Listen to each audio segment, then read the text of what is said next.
Good evening. Settle into your futon. Draw the screen closed and let the lanterns flicker low. Tonight, we'll drift back to the rice paddies and pine-shaded ridges of feudal Japan, to a place where nothing stirred but the wind in the reeds. And the whisper of a wooden sword being lifted by a boy too young to understand what it meant to kill. You are 13 years old. Your name is Shinman Benasuko. One day, the world will call you Miyamoto Musashi. But that day is far off. For now, your hands are still too small to grip a katana properly, and your breath still quickens at the thought of confrontation. You sleep on straw. You eat rice when there's enough, and you live with your uncle because your father left. You're all sharp elbows and bare feet, a boy with calluses from hauling water, and bruises from practicing with a stick your father carved for you from an old bamboo pole. Your world is not a castle or a battlefield. It's a muddy village tucked beside the Yoshino River, where pigs snort near shrines and sandals squelch in the rain. Your father, Shinman Musashi, was a martial man, famous in some parts, feared in others. He's a teenager from a neighboring village, swaggering with the weight of an embroidered belt. He sneers when he speaks, telling stories to the neighborhood children, swinging your stick like a seasoned warrior. You told them your father killed men with a single strike, and that you, his son, would do the same someday. You didn't think anyone important was listening. Instead, he gives you a long, blank look, then says, "You'll do it. Better to lose a duel than live a coward." He was a master of sword and jit, a man who served lords and killed without flourish. He taught you how to hold a bakken before you knew how to write. It's muddy from last night's rain, and the air smells of wet straw and crushed mint. He wears the uniform of a Shintoraya instructor, a faded indigo hakama, stiff with starch. He holds a wooden sword, thick and polished, the type used to break ribs. A few men stand in a loose circle, murmuring. Someone brought pickled plums. A dog barks in the distance. You wonder what death feels like. You wonder if your father will somehow hear about it, if he'll be proud. You wonder if Kihei will strike fast or slow, if it will hurt, if he'll cry. Then he vanished off the duel, to gamble, or perhaps to die. Your breath catches, but you remember what your uncle said. Use chaos. Be rude. Be sudden. You don't know. You only know you're expected to be like him. Then he lunges, and you trip backward, landing hard, your ribs screaming. He raises his sword high. He wants to fight a child. It begins with a challenge. You swing upward, a clumsy arc that catches him under the jaw. Then you take your stance, awkward and unsure, bakken trembling in your grip. His lip is split. He groans, but he's alive. You're just a boy, kicking dust outside your uncle's home, when the messenger arrives. Arima Kihei of the Shintoraya school invites Benasek to a duel. They mutter. A few look impressed. One man offers you a rice ball. Another claps you on the back, which makes you stumble. Your uncle blinks. Your nephew, the messenger replies, has been boasting. It's not a lie. You have been talking loudly, proudly, but Kihei was, and now it's real. You expect your uncle to forbid it. That night, you don't sleep. The second time, it feels like you just didn't fall off. The third time, well, you stop counting. You stare at the ceiling, tracing the wooden beams while your heart thuds like a taiko drum. When dawn arrives, your legs feel like stone. The duel takes place in the open field behind the temple. Kihei is already there, tall, broad, with a stiff topknot and a scowl. You feel, for the first time, very small. He doesn't speak, just nods. You bow in return deep, as you were taught. He rushes first. His swing is wide, meant to intimidate. You barely dodge, slipping in the mud. You feel your shoulder scrape something sharp, so you swing not with grace, but with fury. Your bakken connects with his knee. He grunts, not in pain, but in surprise. You strike again his arm this time. You roll. You don't think, you just move. Instinct more than training. He freezes, then, slowly, collapses into the mud. You don't cheer. You don't even breathe. A hush falls over the spectators. Then, a slow murmur. He's out cold. The kid one is Kihei ... bleeding. You feel your heart thudding behind your eyes. Your fingers are slick with sweat. You kneel beside Kihei. His jaw is bruised. You expect someone to scold you, but no one does. They nod. By evening, you're back home, sitting in silence. Your uncle places a bowl of barley gruel in front of you. You don't touch it. You just stare. He sits down beside you and exhales through his nose. You did well. You nod. You'll do better. You'll nod again. And then he says something that will echo in your head for years. The first time you beat someone, it feels like climbing a mountain. You eat the gruel. It's bland, but it stays down. You don't sleep that night either. Not because of fear, because now something inside you feels awake. Not happy, not proud, just aware. Aware that you crossed a threshold, that you are no longer just a boy with a stick. You are someone who hurt another man and wasn't punished for it. Someone people now watch. You rise the next morning before the rooster calls. The house is dark, quiet. Only the wind pressing through the paper walls keeps you company. Your hands are stiff. Your shoulders ache from the fall, the swing, and the weight of adrenaline that hasn't quite left your body. You feel older today, not by years, but by something deeper. You can't explain it, but the world looks different. You run your finger along the wood and think not of Kihei fallen, but of the silence that followed. That strange pause in the world when your strike landed. It wasn't glory, it was gravity. Your uncle greets you without words. He hands you a pail, points to the well. Life continues. Dueling does not excuse chore. A few children follow at a distance, whispering. They call you Benosik, the duelist. You pretend not to hear. As you walk to the well, the villagers begin to notice you in a new way. They nod. Some bow, just slightly. Back home, you wash your bow. It's scratched. The tip slightly splintered, and it has changed you. 2 days later, a letter arrives. It's written in fine brushwork on silk paper, sealed with lacquer, which makes it more insulting if you win. The emblem is unfamiliar, a curling vine. Likely the mark of some minor lord or dojo master. Your uncle opens it, frowns. They've heard the rumors. They want to see if you are truly your father's son. He doesn't praise you. He doesn't correct you much. Either only says, again, each time you falter. Only would. But the lessons cut deep. But mostly, he teaches you to wait. Or just a boy who got lucky in the mud. He reads it aloud. Walk the road. Watch the world. Don't speak unless you must. You've been challenged again. This time, it's formal. Signed by the Yoshioka School of Swordsmanship in Kyoto, one of the most prestigious schools in the land. It holds 2 small rice cakes, a water skin, and your bakken, newly wrapped in linen. Your uncle sighs, long and low. They're testing us, testing your bloodline. You look up, but I'm only 13. Yes, he says. Preparation is not romantic. In a shrine, you watch a priest cleaning his hands for longer than seems necessary. Outside a tea house, 2 boys chase a dog through the street laughing, unaware that warlords gather power just a province away. It's not a training montage or a secret scroll passed down by monks. It's pain, blisters, repetition, markets, buzz with noise fishmongers, scroll sellers, and old women selling dried mushrooms. No one notices your presence. You begin to understand that silence is not the absence of sound, it's the presence of awareness. You pass farmers, pilgrims, monks with shaved heads, and men with swords at their hips, who do not look kindly on strangers. You train with your uncle every day until your arms tremble and your vision blurs.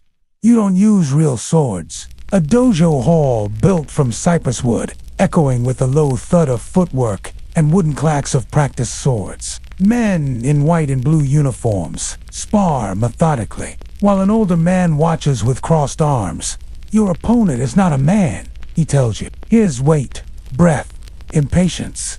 Exploit these. He teaches you how to move in narrow spaces, how to use your size as a deception, and how to recognize the slight shifting of an opponent's balance. The one who swings first is often the one who dies. On the fifth morning, you wake to find your uncle placing a bundle by the door. "Go to Kyoto," he says. You nod. Then you ask, "What do I do when I get there?" His eyes linger on you. "Don't win," he says. "Make them uncertain. The road to Kyoto is long and not made for boys in thin sandals." You walk for 3 days, sleeping under cedar trees and eating barley by candlelight. In a wayside inn, you see a man drawing his blade over a spilled drink. When you arrive at Kyoto's southern gate, the air is thick with ash and incense. It's not the grand capital you imagined. It's crowded. The wooden buildings lean into each other like drunks. A young man in formal robes may be. He leads you through winding alleys until you arrive at a stone-walled compound marked by a painted sign, Jitsu. Gravel paths, raked sand. He notices you, walks forward. "I am Yoshioka Shirai," he says. "Instructor and heir." You bow. He does not. He studies your face like a puzzle, then gestures. "You will duel my youngest student. Not today. Tomorrow." That night, you sleep in a guest room with paper walls and a straw mat. You do not dream, but you wake early and stretch, as your uncle taught you, slowly rotating your wrists and ankles. You eat rice. You drink tea. You feel calm. Too calm. Until you hear the bell. It's time. The courtyard is swept clean. A circle has been drawn in the dirt. At least 20 students form a ring. They watch with arms crossed, expressions unreadable. Your opponent steps forward. He's your age slightly taller. He wears the school's emblem. His bakken is thick, polished, and clearly. His name is Gensai. He smiles. Not kindly. The duel begins with a bow. Then stillness. You remember your uncle's words. Don't win. Make them uncertain. You circle slowly, barefoot on the packed earth. You wait, so you don't rush. You don't breathe heavily. You let the tension build. Genzai swings first. You duck. He lunges again. Tap his wrist. The crowd murmurs. He becomes frustrated, tightens his grip, widens his stance. You see it, and when he commits too hard, you strike not brutally, but precisely. A single tap to his ribs, enough to echo through the courtyard. The match is called.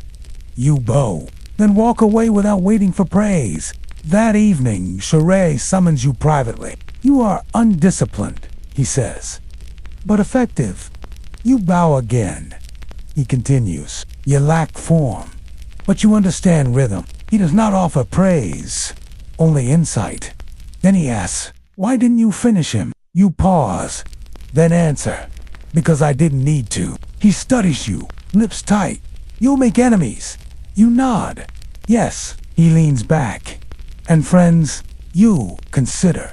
Then say, "Not today." He nods once, not of a prodigy or a hero, but of a boy who fought without anger, who struck without fear. And for a moment, just briefly, he smiles. You leave Kyoto the next morning, alone again, barefoot again, with rice in your pocket and a wrapped bakken on your back. The villagers won't know what happened, but the story will spread quietly, like water through gravel. Who made the old schools uncomfortable?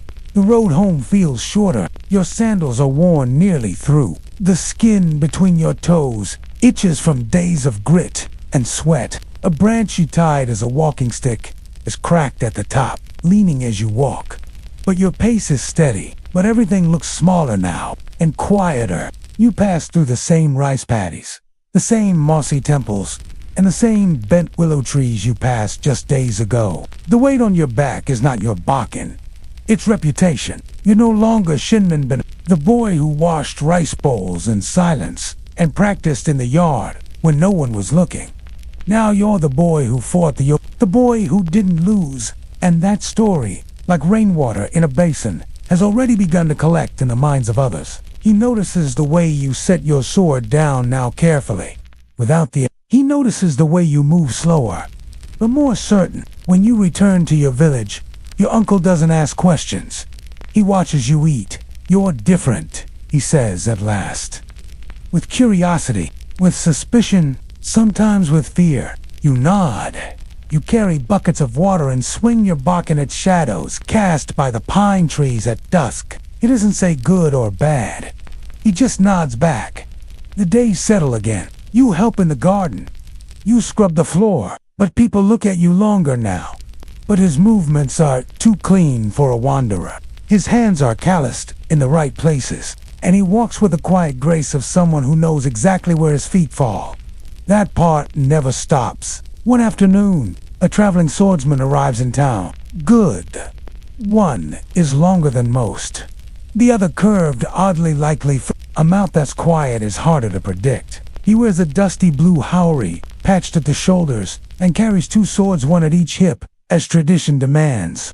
Best, that it's someone who doesn't want to kill you. He sets up camp near the shrine and begins offering lessons for a coin of food. He corrects your footwork, shows you how to shift weight through the heel instead of the toes. He tightens your grip, teaches you not to blink when striking. Within days, he becomes the talk of the village. They call him You're stacking firewood when he approaches you. You're the boy who fought Arimaki, picked it from a man who didn't need it anymore. You don't respond. You walk to Kyoto, face the Yoshioka school. Still, you say nothing. He chuckles. You glance at his swords. He studies you. That kid, he points at you. He made a name by breaking skulls. I could teach you a few things.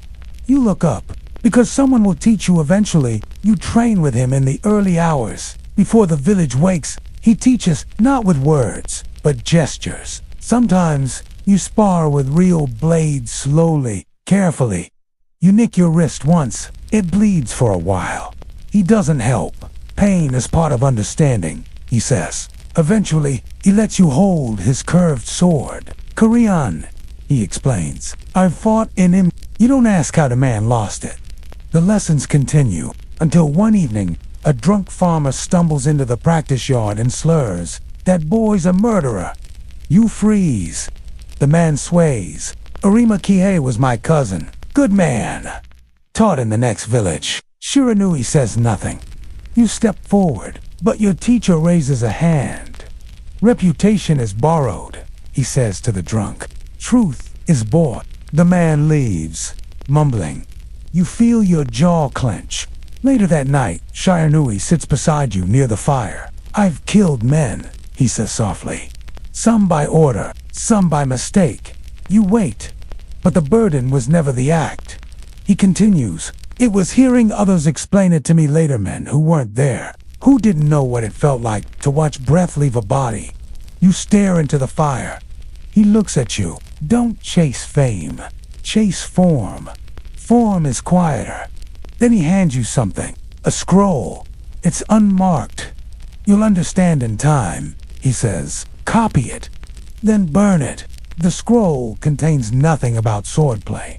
No diagrams, no battle techniques, just observations. One page speaks of how to walk through fog without leaving tracks. Another about how to smell rain before it falls. One page simply says, to see with clarity, one must first forget the name of the thing they are seeing. You don't understand all of it, but you copy it anyway. Then you burn the original, just as he asked. One morning, you wake to find Shiranui gone. No farewell, no trace, only a single message, carved into the trunk of the pine tree where you practiced. They'll say you trained with a ghost named Shir, that he vanished after seeing you draw blood with a smile. Your path is not mine. Walk carefully. Years will pass, and people will tell stories about your first duel, how you fought like a demon at 13, how Arima Kihei never picked up a sword again. None of it is entirely true, but none of it is entirely false either. Reputation is a fog, and you are walking through it barefoot.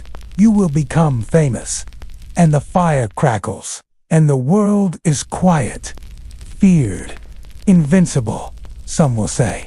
But tonight, you are still a boy, and you wonder if you could go back to that muddy field would you still lift your sword? The road to Kyoto isn't paved in ambition. It's dirt, brown, loose, and hot, underfoot by noon, packed by carts, eroded by rain, marked by thousands of silent footprints, soldiers, monks, beggars, and children. Some travel to find fortune, others to escape memory. You are among them now, young, unproven, carrying a cloth-wrapped bakken, and wearing worn-out sandals tied with hemp cord. Your name is still Shinman Benosuke, though in time you will abandon it. For Miyamoto Musashi, name not yet spoken with awe or fear. Just the syllables of a teenage ronin, only a hunger that rests behind your ribs, not just for food, but for something else.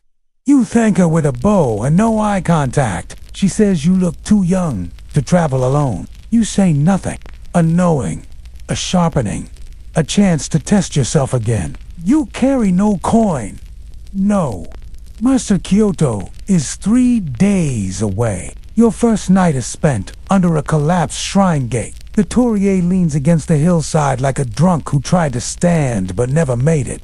Moss covers the beams. You lay beneath it, staring up through the holes in the roof. Stars blink through gaps, like distant candles. Your dinner is cold rice wrapped in a lotus leaf, taken from a vendor's pity. The wind smells of millet and woods. Somewhere, a bamboo flute is playing. You don't sleep.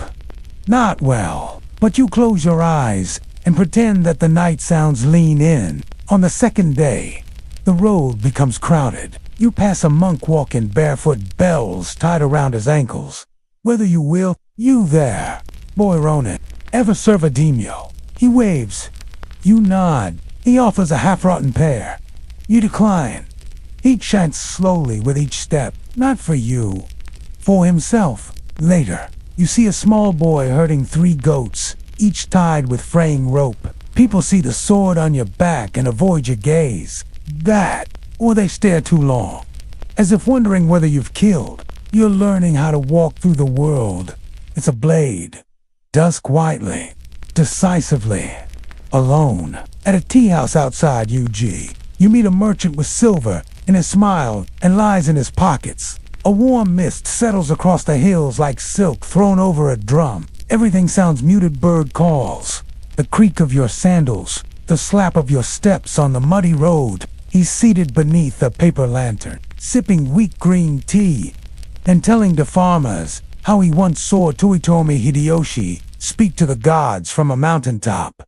The farmers are enthralled. You know it's not true. You sit quietly in the corner, sipping hot barley water, your bakken laid across your lap like a pet. The merchant eyes you, crowded, mismatched, full of walls and steam and shouting, but it breathes. And that's enough. You shake your head. He smirks. Didn't think so? You say nothing. Clanging bells from shrines. The cries of children in narrow alleys. It's laughter over sake. Sandals clacking on cobblestone. And chickens darting across main roads. He keeps talking. The farmers keep listening. You leave before he finishes his cup. By the 3rd morning, your feet are blistered. Your throat is dry. The weather has turned. One looks up and stares at your sword for a moment too long. You keep walking. And then Kyoto. Not with fanfare, not with a banner. Just rooftops rising behind a cluster of rice paddies. Tiled eaves poking through fog like the ribs of some sleeping beast. You stand on a hill and watch. The capital of old Japan is less impressive than you expected. You adjust a bundle on your back, then descend into the city that will soon change your name forever. Kyoto is noisy, the kind that clings to your skin. It's incense and shouting. Vendors sell mochi, grilled eel, paper fans, silk scraps, prayer scrolls, and gossip. You pass a group of samurai playing go under a plum tree. You find a cheap inn, if you can call it that. 1 room, straw mat, 1 lantern, payment in labor. The innkeeper agrees to let you stay if you fetch water each morning and sweep the floors at night. You agree. That night, you wash your feet and hands with water from a cracked cistern The moon filters through the rice paper walls. Outside, someone is vomiting in the street. You wrap your bakken in cloth again. You sleep with it next to your chest because that's what your uncle taught you, because no one's going to guard you anymore. By the fourth morning, you've learned the rhythm of Kyoto. It pulses, shrines open at dawn, merchants call by the wealthy keep to the inner districts, the beggars cluster near the river. You keep to the alleys, learning to walk like the city sideways, quickly, then still. You overhear things. A woman whose husband left for the Northern Campaign and never returned. A boy who boasts he trains with the Yoshioka school, the finest swordsman in the realm. A man whispering about how the shogun's tax collectors have doubled their demands. Every voice tells you something, not just about the people, about the cracks, the spaces where something sharp might enter. You visit 3. The first turns you away at the gate. No pedigree. The second laughs when you say your age. Come back with a retainer's letter. The third lets you watch. Not trained. Just watch. Their kata is clean, but their strikes are expected, rehearsed. You watch one student flinch when his sparring partner lunges. You note the tension in his wrists, the hesitation. You stand in the corner of a dusty hall, hands folded behind your back, and observe. The students are disciplined. Imagine their breath, their mistake, your response. You understand now why your uncle made you practice in silence. Why he said, anyone can learn a form, but only experience teaches fear. Later that night, you practice alone in an abandoned garden behind the inn. The grass is wet. The stones are slick, but you move anyway. Strike, step, pivot, wait. You imagine an opponent. You do this for an hour, 2, until your feet ache, until the neighbors complain. You stop only when the stars have moved beyond the roofline.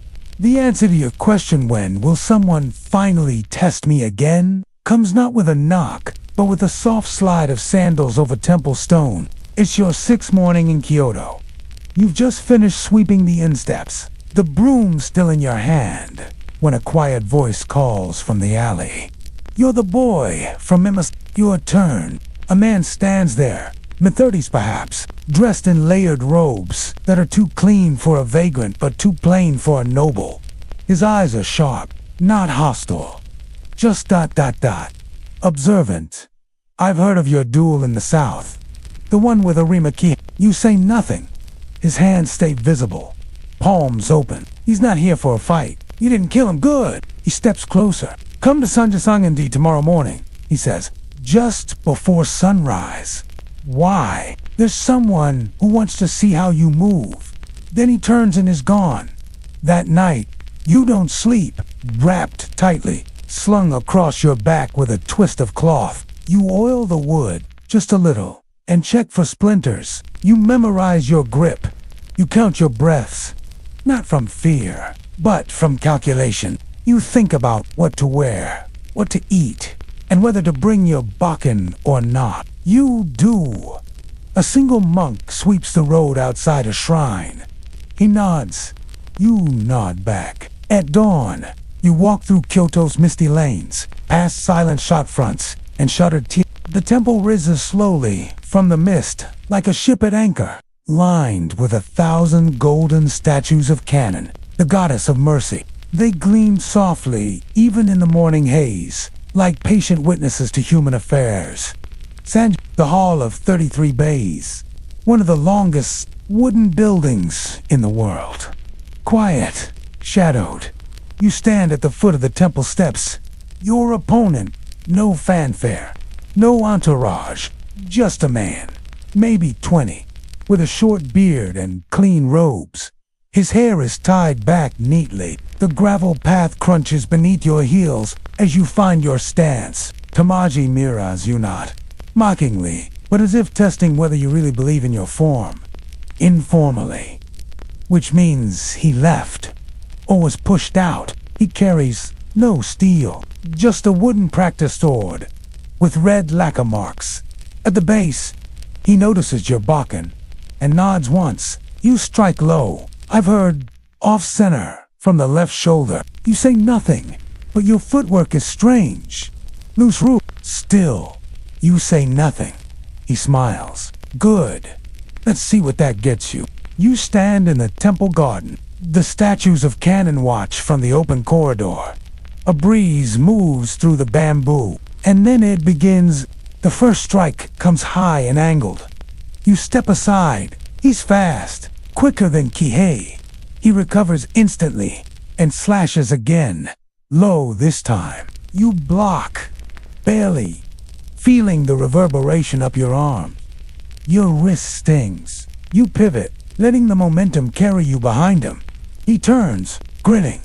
Good instincts. You lunge not from strength, but rhythm. A quick jab at his side. He swats it away, steps in, and tries to shoulder you. You duck. Then lift the bakken into his ribs, just enough to make him pause. Test your guard. You take a hit on the thigh, another glancing strike across your forearm. You breathe carefully. If you flinch, he's pushing the pace now. He gasps, and then backs away. Again. You rise the next morning before the rooster calls. The second exchange is sharper. He presses harder. You begin to understand. He's not trying to win. He's trying to see how you react. When you flinch, you don't. You wait. Then, when he stumbles half an inch of overreach you, swing low and quick, wrapping the inside of his knee. He buckles. You step back. He raises a hand. That's enough.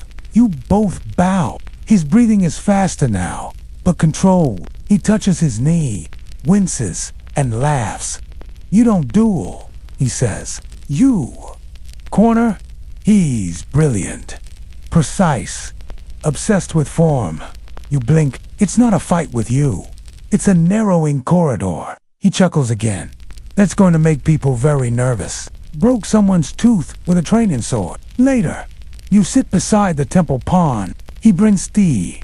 Simple, bitter, served in cracked ceramic cups. You know, he says, between sips, when I was your age, I trained under Yoshioka Sadri himself. You nod. But he always hated improvisation. The clanging of pots returns. The scent of roasted chestnuts and vinegar fills the air. Tamaji looks out over the water. I was thrown out when I lost my temper during a lesson. You remain quiet. He turns to you. Don't follow anyone too closely. Not even me. You raise an eyebrow. Style is a tool, not a religion. Then he smiles. Of course, you're probably going to ignore that advice. Everyone does it first. You leave Sanja Sangandi just as the city is waking. The stalls are opening, but you are still elsewhere in that temple courtyard. Surrounded by golden statues, moving as though each footfall mattered. You walk differently now. More balanced, less uncertain. Rain arrives without warning in Kyoto. Not a storm, just a constant, whispering drizzle that darkens the streets and turns rooftops into glistening It dampens the sound of sandals on stone. It paints the lantern-lit alleys in a soft, watery hush. Not as a guest, not as a student, as something in between, a presence noticed more than acknowledged. You've spent 2 weeks in the capital now. The boys in the alley know to leave you alone. The older merchants nod in greeting but do not ask questions. The innkeeper knows you sweep every morning before dawn. You are becoming part of the city's background. Not famous, not feared, known. After the sparring match with Gian Tamaji, the whispers spread faster. A few students from the southern dojos glance at you now, with narrowed eyes. A man at the blacksmith's stall mutters, "That boy again, the one with no crest?" And at night, in the silence of the shared room, you hear the young laborer in the bunk next to you say your name to someone in the dark. Yeah, the Ronin kid. It sounds ... wrong. Not because they speak it badly, because it no longer fits. The current moves steadily, like time itself. It has no interest in where things come from, only where they are going. You stand at the Kamo River the next morning, watching it carry blossoms and dust away downstream. You think of your father's name, Shinmin Munasai, warrior, instructor, banished shadow. You think of your own, then smoother, Benazuke, son of a fighter, boy with no title. Then you remember the name of your village, the place where your uncle raised you, where you fought in mud, where you first understood the weight of a sword, Miyamoto. You say it out loud, for no one. Then again, Miyamoto Musashi. It rolls off the tongue like gravel at first. You say it again, and this time, it sounds like a promise. The next day, you begin introducing yourself that way, quietly, casually, no fanfare. A shopkeeper asks for your name when you return a borrowed straw hat. Ah, and you Bo. Miyamoto Musashi. She squints. Unusual. You move like ink across parchment. Slow, steady, building. You nod. But I won't forget it. Later, when you return to the courtyard behind the temple to practice, one of the Yoshioka students joins you, not Tamaji, but another, younger. Curiosho. You nod. Show me what you did to You raise your bakken and, without a word, begin to move. Your body is changing. Not in size, though. Your shoulders are broader and your arms more defined, but in motion. You no longer stumble through You understand now that a duel isn't just about defeating your opponent. It's about what they reveal when you press them, what they fear, what they forget. A duel is conversation by other means, and you are learning to listen. Back to Nagoya. There's a lord there who needs someone quiet. Rain keeps falling. Kyoto is mud-soaked, lantern-lit, and heavy with clouds. But one night, you're pulled from your room by a quiet knock. It's the innkeeper's son. Someone's looking for you, he whispers. By the shrine. You walk through wet alleys, sandals squishing, bakken wrapped and tucked against your back. You expect a rival, but it's Tomeji seated on a stone bench beneath a twisted pine tree, his sleeves soaked, his teacup steaming under a paper umbrella. I leave tomorrow, he says. You nod. I wanted to see if you've learned anything. You raise an eyebrow. He smiles. Not with swords, just words. You sit beside him. You say, there's always someone better.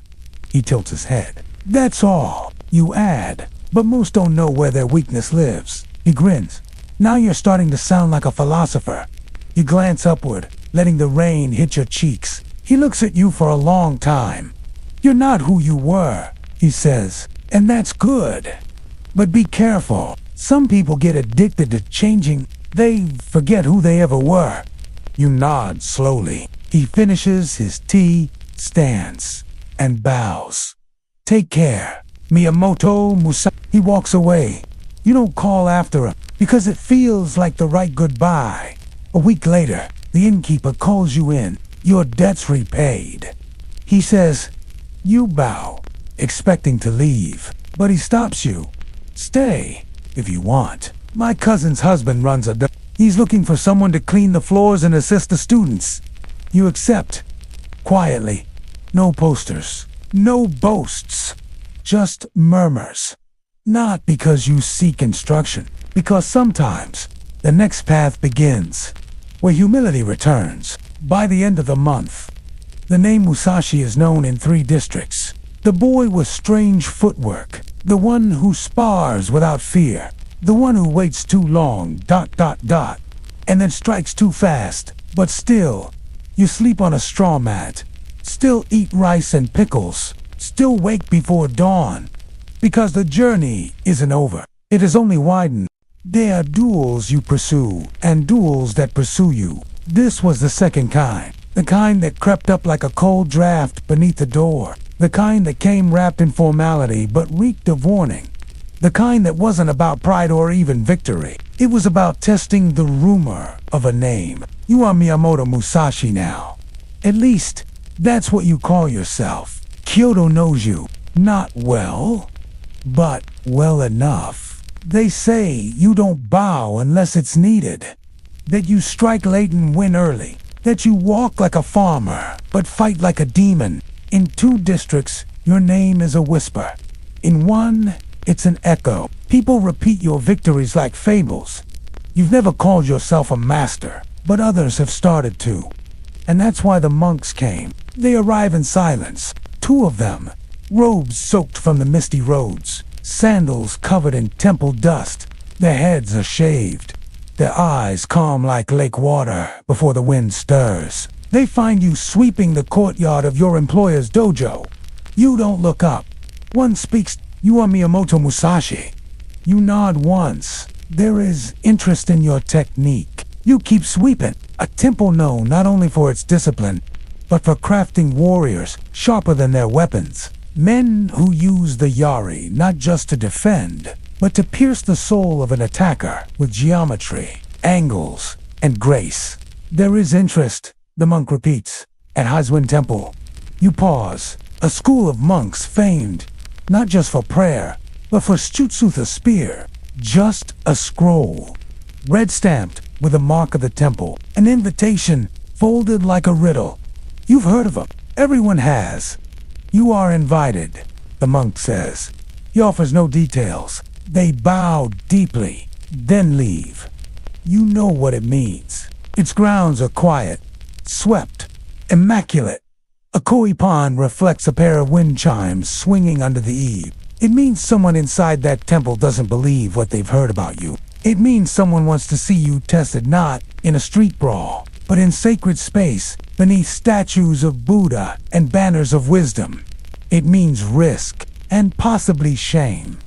But you accept because a blade that isn't tested rusts in its own sheath. Haizuen Temple lies just west of Kyoto's heart, nestled among pine-covered hills and surrounded by low stone walls. The courtyard smells of wet cedar and sandalwood. Rainwater pools in the creases between flagstones. A young monk meets you at the gate. He bows and leads you through without speaking. Clean robes, calm eyes, no visible tension in his body. You remove your sandals before entering the DJ. The air inside is heavy with incense. Scrolls hang from the beam-sum with scripture. Others with drawings of spear techniques. Brushstrokes like poetry. They've been practicing here for generations. You realize how young you are, how new. You are introduced to your opponent only by name. In Shan, you recognize the way he stands. Not in pride, in control. He carries no sword, only a Yarya monk's spear, nearly as tall as a man, with a leaf-shaped blade polished to silver. But this match will use wood. No blood, just truth. Yu Bao and Shun does the same. A few other monks gather at the edge of the mat, sitting cross-legged, hands in their sleeves. No announcements, no ritual combat cries, just the quiet inhale of two men about to reveal something of themselves. The first clash is deceptive. You step in quickly. Testing Inshin doesn't retreat. He pivots. The tip of his wooden spear brushes your sleeve before you even register his movement. You back, then lunge again. Lower. He lifts the spear and rotates, knocking your bakken aside like it weighs nothing. Another flicond. Your shoulder stings. He isn't just attacking. He's teaching. You try again. This time you circle. You feint. You move like the streets taught you unorthodox, shifting weight suddenly, threatening from odd angles. It buys you time, but not dominance. Inshun spears like an extension of his breath. Long, patient, precise. He doesn't waste motion or energy. You score a strike finally on his arm. He smiles. Not mockingly, with approval. You feel a flush rise behind your ears. Then he steps in. The next moment, you're on the ground, flat. Your bakken skittering across the floor like a dropped brush. The room is still. No one laughs. Inchon offers his hand. You hesitate then, except his grip is firm, warm. You learn quickly, he says softly, but your balance is young. You bow. He nods. Return tomorrow, and the next day, and the day after. Not to fight again, to learn. They don't call it training. They call it refinement. You observe how the spear moves like a circle disguised as a line. You sweep the floor. You eat rice quietly with the monks, listening to them debate poetry and breathwork, and the nature of effort. You spend hours in the rain, practicing stances, correcting the tilt of your hips and the angle of your elbow. One monk adjusts your grip 3 times, then says, "Now, you can forget your hand. Let the strike remember itself." You don't understand. Not yet. But you stay. You stay until your fingers bleed, until your bakken feels not like a stick, but like memory, until even the koi in the temple pond seem to swim with more precision than you do. And then, one morning, Inshun stands opposite you again. He bows. This time, the match is shorter, because you do not try to win. You let your body remember the movement rather than command it. You move without rushing. And when you strike once across his collarbone, you feel it, that moment of stillness, the center of the form. He freezes, then bows, deeper than before. Afterward, he walks beside you through the courtyard. It is just quieter. "The spear is not longer than a sword," he says. You glance at him. He smiles. "You came seeking validation." You nod. "You found something better." You tilt your head. Distance. Then he turns and disappears through the archway. You return to the city that evening. The rain has stopped. The air smells of chestnut and charcoal. But you don't feel bigger. You walk with better posture now. You feel emptier. A week has passed since you left Heiswind Temple. You return to Kyoto's clamor. Its layered voices and slanted rooftops. Its vendors calling names you've never heard.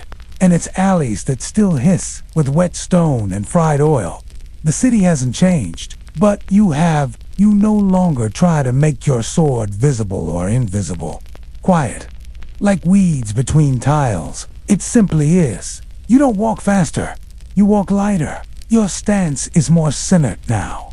Your steps carry through your hips. You no longer look down when someone stares. You miss what it didn't say. And yet for all that calm, a restlessness has bloomed again. You practice the half-step pause between stillness and strike. You don't miss Inshun's voice, the space it left behind. You begin to practice again in the temple courtyard behind the inn. Not sparring, moving, testing timing, slowing breath. At first, no one watches, but on the 3rd day, 2 boys from the southern dojo stand quietly by the bamboo fence. By the 5th, a man with a scar down his left cheek shows up, says nothing, just folds his arms and watches. On the 7th, a woman named Hisa, dressed in gray and wearing no visible weapon, walks a full circle around you before nodding and disappearing into the street. You are being observed again, the same way you once watched the masters, back when you were still called. But you spent a month in Heiswind and came back walking like a monk, pretending not to be a fighter. Only now are they watching you. At dusk, your old employer Master Cook, a stern instructor who once made you clean the latrine 3 times in a week, for bowing to Shalula calls you in. "Why aren't you teaching yet?" he asks. Eyes narrow. People can't tell if you're waiting to challenge them or waiting to disappear. You blink. "Because I'm still learning," he grunts. Polished speech. Silk sleeves, teeth too white to be trusted. "You've outpaced 3 of my senior students. You beat." You say nothing. He sets down his tea. "Stop hiding. It's making people nervous." You tilt your head. "Is that bad?" "It's inconvenient," he replies. You understand now. Your silence has become its own kind of weapon. 2 days later, you're approached by a young noble's attendant. "My master, Lord Ashikaga Nobuhide, humbly requests your presence." You decline. The attendant is startled. "But you haven't heard the offer." "I don't want it," you say. You've seen what happens to young swordsmen who sell their talent to the wrong men. They become blades for hire. Polished, displayed, controlled. No, you are not a blade on a wall. Still, the offer lingers in the alleys. You hear murmurs. He turned down the Ashikaga foolish, proud. Maybe he has another patron. No, he's just waiting for something bigger. They're all wrong. You're not waiting for something. You're waiting for clarity. One morning, in a courtyard, shaded with persimmon trees, you're confronted by an unfamiliar man. Older, wiry. He wears his sword slanted on his hip like a man who's used to it. "Musashi," he says. I'm from Nara. The temple guards. You nod. I heard you were fast. You don't respond. Want to see if that's still true. His voice is casual, but his eyes are serious. A duel, not to the death, but not ceremonial either. Something in between. The match is arranged quietly. No crowds. Just two men in a ring of packed earth near the western edge of the city. A shrine wall stands nearby, vines growing between its slats. The only audience, an old woman drawing water, a chicken clucking by the stone steps, and a quiet rustle of maple leaves. He does not. He draws fast, too fast. Steel this time. You weren't expecting it. Your bucking moves late. The blade slices the edge of your sleeve. You pivot, fast, panic, giving way to focus. The second cut whistles past your cheek. You duck. Step inside. Bring the wooden blade down. He slips back. You overextend them. A blur. He strikes your knee with the hilt of his sword. Drop to one knee. He stands over you, breathing evenly, but he doesn't strike again. He lowers his blade. Your footwork is flawed. When you forget who you are, he walks away. You sit in the dust, not ashamed, but disarmed. Literally. You pick up your body. The grain is split near the middle. A crack runs down its length like a scar. You hold it for a long time, then throw it into the stream near the shrine, then turns and vanishes beneath the surface. It floats for a second. That night, you return to your room and carve a new bakken from scratch. By candlelight. It takes 4 hours. No lacquer, no decoration, only balance. This one is heavier. You want it to remind you that even silence can become pride, that even form can be a trap, that the next time a blade is drawn against you, you will not hesitate. You walk the streets with a new posture. You are no longer chasing reputation. You are chasing the truth, and truth cuts deeper. There are 3 kinds of duels. The first kind is, for show public, noisy, soaked in pride, and watched by fools who mistake form for meaning.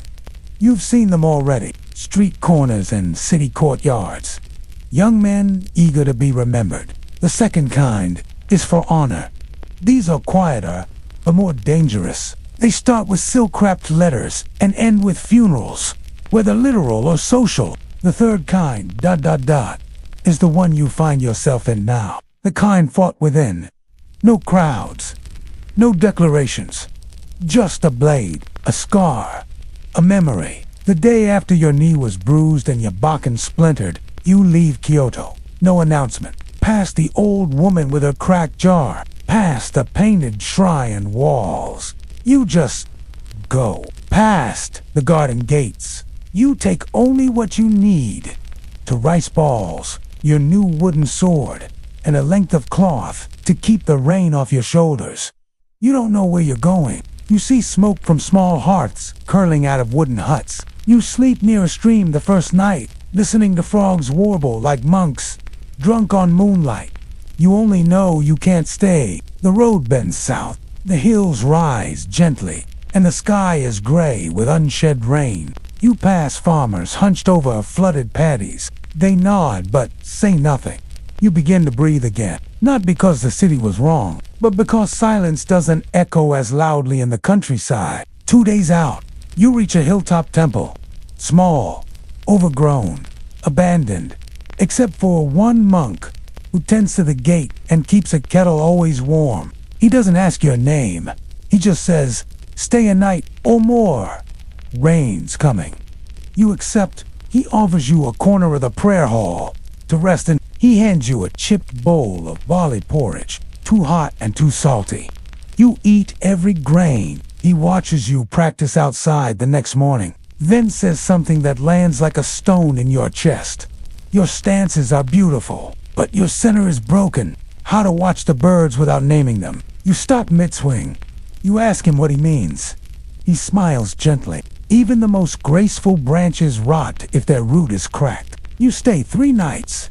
You help him sweep leaves, He teaches you nothing about swords, but he teaches you how to sit properly, how to breathe into your gut. Sometimes it's to find out what you'll stop yourself from becoming. One afternoon, he sits beside you on the temple steps. You fought someone you could have killed, but didn't, he says.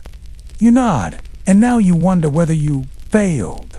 Silence, he continues. Sometimes the purpose of a duel is not to win. You nod, and now you wonder whether you failed. Silence, he continues. Sometimes the purpose of a duel is not to win. Sometimes it's to find out what you'll stop yourself from becoming. The space between. You bow. He bows deeper. Then you walk on. A week later, you return to Kyoto. Quietly. No one cheers, no one noticed, but you're not here to be noticed. You're here because something unfinished still lingers like the taste of an unsaid truth. You go straight to and Shun meets you at the gate. Eyes a little more, or maybe you're just seeing differently now. He's older somehow. He bows back. No words. You stand in the old training hall again. The scrolls still hang. The incense still rises. You don't challenge him. You ask, "Can we train together again?" He nods. This time, there is no match, no winner, just repetition. How to feel the pressure in your opponent's step. How to leave openings that aren't really openings at all. He teaches you how to use your offhand for balance. You stop trying to win. You start trying to understand. One day, while practicing near the koi pond, you ask him, "Have you ever lost?" And Shun then replies, "Every time I fought to be remembered." The temple hosts a festival near small bowls of sake, prayers tied to wooden plaques. It's simple. You're invited to stay. You help hang lanterns. That night, as the monks sing softly under the stars, you sit by the edge of the hall, your bakken beside you, and you think about splinters. The first one, from Kihei's bloodied fall in the mud. The second, from the crack in your bakken when you were thrown down near the shrine. The third, perhaps, still hidden buried in the part of you that wonders what you're really chasing. Before you leave, Shun hands you a scroll. You open it later, beneath a pine tree outside the temple wall. It reads, "The point of form is not perfection. The point of form is to show you when to abandon it." You walk back into Kyoto, where your name still whispers, where a dozen dojos will greet you differently, now not with mockery, but with calculation and maybe fear. But you are not afraid, because now you understand. There is no war. There is no duel scheduled. No vendetta. No lord is demanding your loyalty. No one is stalking you in alleyway. No messenger arriving with silk-wrapped invitations to test your blade. There is silence. And for a Ronin, that is the most dangerous enemy of all. You now live on the edge of a village no one maps, between two rivers and a forgotten stretch of rice paddies. Your back aches each morning, and you can trace the night's rainfall by how wet your blanket feels near the hem. You've taken residence in a run-down hut that once belonged to an old herbalist who died alone, with his mortar still resting on the windowsill. The roof leaks. The walls bow inward. There's no floor-only packed earth and the smell of old cedar, but it is yours. You sleep on straw, under 2 layers of rough cloth. Your sword rests against the frame of the door, and yet each day begins the same. You rise. You boil water. You sit in the doorway, steam rising from your cup, staring at the mist rolling through the pine trees. There is nothing to do. And so you begin. By the time the sun rises over the hills, you have already drawn your sword 50 times. Not to cut, not to strike, just to draw. The art of the draw. The muscle memory of readiness. You face the tree stump across from your door. You bow to it as if it were a teacher. You step, exhale, and draw. Your shoulders relax more. Your feet, remember, where they belong. Not fast, precise. Your grip adjusts slightly each time. You do this 100 times. By the time a bird lands on the stump and tilts its head at you, curious but unimpressed, then you chop wood. Not because you need fire yet, but because chopping wood is clean. Effort in, result out, a log splits, and you feel like you accomplished something, even if only the log cares. The rhythm of the axe is your second meditation. Sometimes your strikes are uneven. Sometimes the blade sinks too deep and catches on wet grain. When that happens, you pause and think not about the wood, but about the last time you misjudged distance in a fight. Everything becomes training. At midday, you sweep. You sweep outside, your path, the little area near the stone stand, and even the space around the tree you use for sword practice. Not for cleanliness, for control. Every stroke of the broom is a decision, a discipline. You begin to notice the wind patterns. Which direction dew leaves collect? Which ants rebuild? Which rocks are always just slightly out of place? You learn your space, the way a warrior learns a battlefield. While it bakes under the light, you sit and carve. And even if no one sees it, just small. Practice forms a sparrow, a wave, a simple flower. That matters. By the afternoon, the sun is warm enough to dry your straw mat, so you lay it outside. They whisper, not elaborate things. You're not good, but your hands get better. You begin to understand your sword in reverse. How to shape, not destroy. It humbles you, and humility is as sharp as any blade. Sometimes, children from the village pass by on errands. That's the Ronin. He lives with ghosts. I heard he killed 12 men at once. You smile at that one. They run if you look up, but one brave boy lingers. Then why do you train every day? He approaches you one day, bare feet dusted with red clay. Can you really split a man in half? You consider the question, then say, no. He frowns. But they said I don't want to. He tilts his head.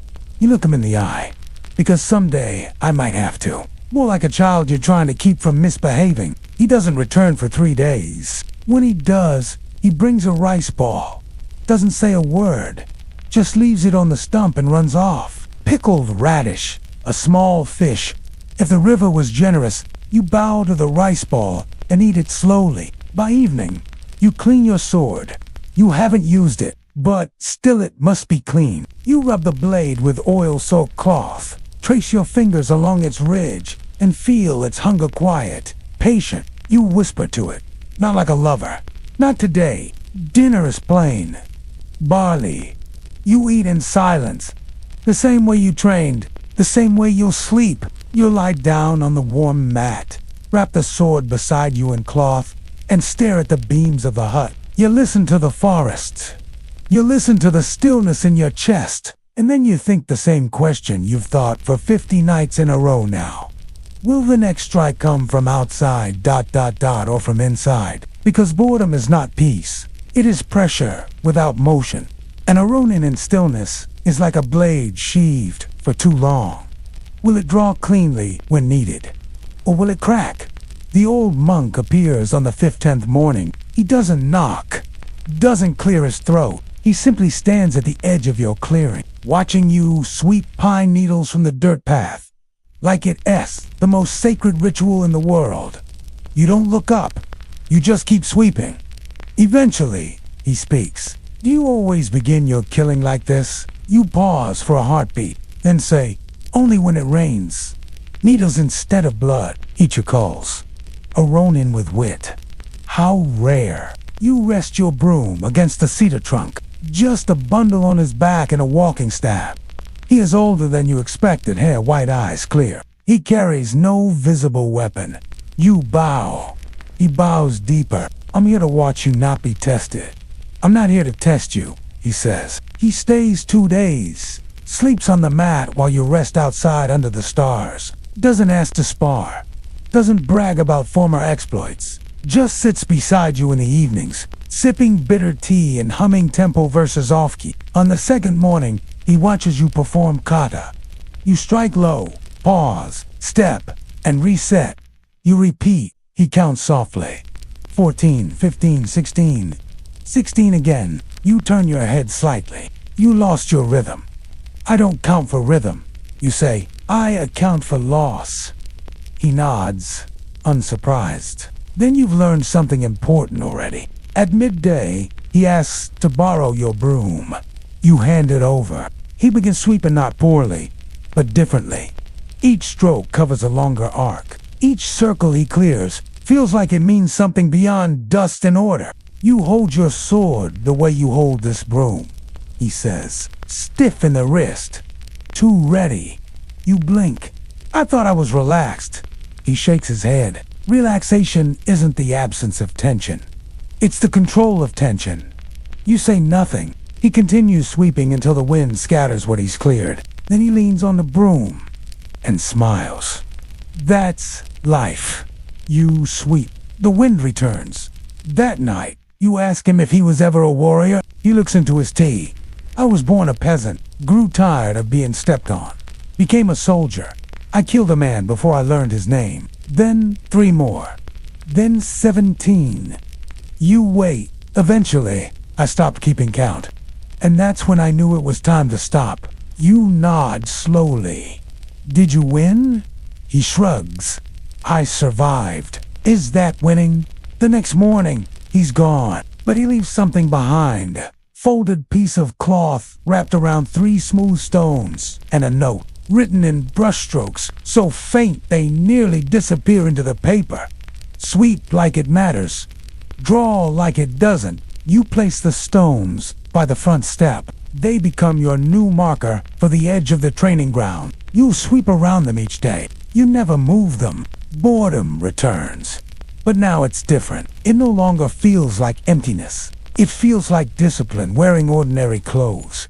You develop small rituals to break the sameness. On the 23rd day, you begin boiling tea leaves with pine bark bitter for warming. On the 24th, you balance a pebble on your wrist while doing katuti stillness. On the 25th, you eat with your eyes closed to focus your hearing.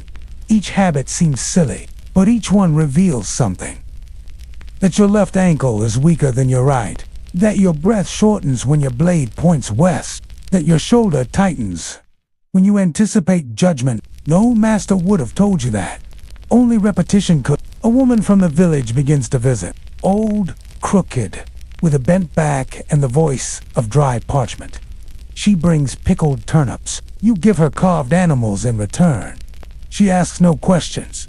Doesn't care about your past. But once she watches you move through a sequenced strikes, 6 parries, a forward lunge and mutters. Your father used to swing like that. You freeze. She shrugs. Long ago. Looked like a wolf in a straw hat. Told a boy not to blink. He visited this village once. You don't ask her name. She never offers it. But she keeps coming. And somehow, that helps. By the 30th day, your movements are different. Subtle, but different. You no longer lift your sword like it's being watched. You lift it like it belongs to the air around it. You strike not with force but with presence. You begin to understand what the monk meant. That mastery isn't the moment you become great. It's the moment you realize you will never separate from the blade to begin with. That evening, rain falls gently on the roof. The wind presses against the walls, like a breath held in too long. You sit inside with a single lantern flickering, your sword on your lap, and your hands resting softly against your knees. And you think not of war, or duels, or what anyone might say about you, but of the 3 stones by the doorway, the space you swept, the breath you held, the tiny imperfections you noticed. And you wonder, some days have no wind, no noise, no visitors, no interruptions. Just sky and ground and the ache in your wrist from yesterday's forms. This was one of those days. No children passed by. No village woman arrived with pickled turnips. No wind stirred the pine needles you had swept earlier that morning. The tea boiled without bubbling.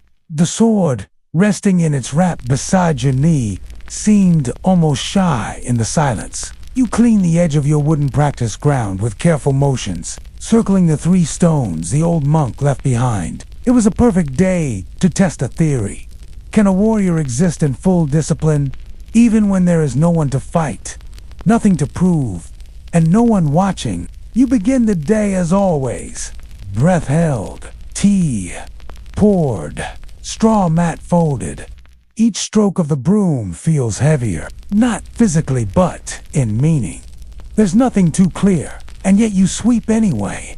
Not because it's necessary, but because discipline is not seasonal. After your sweeping, you kneel for an hour.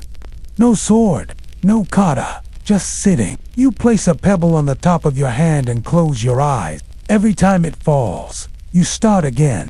Not because it must be done, but because the repetition reveals truths you can't name. Like how tension rises in your shoulders when you anticipate falling. How frustration first curls in your fingertips, then your jaw. And how, when all that passes, there is a brief stillness where you simply exist. Not as Musashi, not as a Ronin, not as a name whispered in, but as a body in place. A breath between worlds. The afternoon brings clouds. You trace kanji into the dirt with the butt of your sword. Not grand poetry, just single words. Plain and true. Aida emue. The space between. Ooh, emptiness. Sui mazu. Water. Each stroke of the character is a strike in a different battle. You let the wind erase them.